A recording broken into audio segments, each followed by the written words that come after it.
Take off those Birkenstocks. Well, these are Skechers, I know. Friend, I'm sorry, I used the same line at 8 o'clock. You know, it's kind of corny. It's going to be the same thing, but I really like these, by the way. Take off, remove the sandals from your feet, for the ground upon which you stand is holy ground.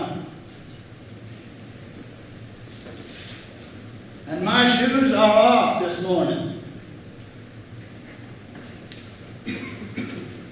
Not because this is a church and churches are officially designated as holy places and we are supposed to be reverent in church. It's the other way around. This is holy ground because of you. This is holy ground because God is in you. You are the fire that blazes and does not consume. You are the death that is no death.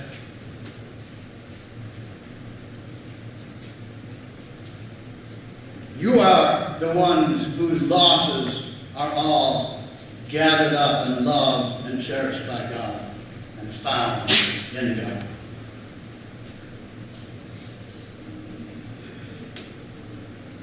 So what else did God say to Moses?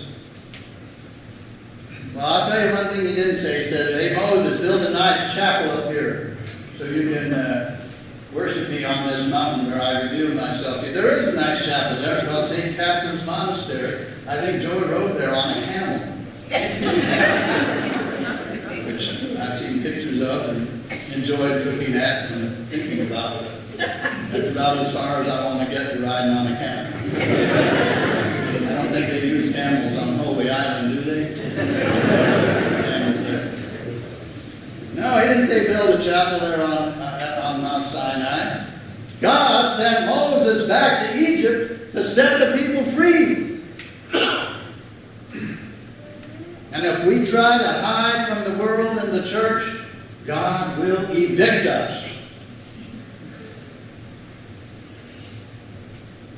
God is a cosmic therapist who sympathizes deeply with our fears, but loves us too much to let us hide them. God uses tough love to help us grow up enough so that we can become like children.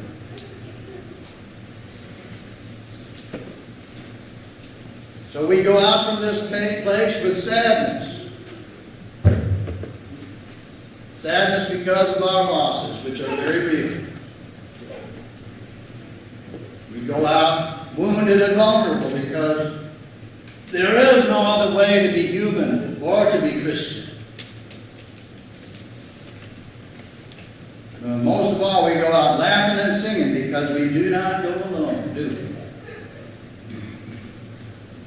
We go out with a whole host of magnificent characters. Moses, Simon Peter, St. Stephen, and a long list of people I could name, like Catherine, Tammy, and Harold, and all the others, known and unknown, named and unnamed. Those who have saved their lives by giving them and found their lives by losing them. Go out wounded, vulnerable, and barefoot. Metaphorically, most of the time.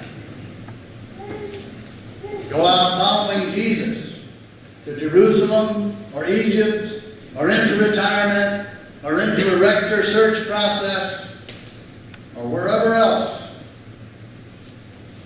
But we're ready to do that because we have seen the first and the last. We have seen the beginning and the end. We've seen the Alpha and the Omega, the Good Friday and the Easter. We have shared in the transcendent vision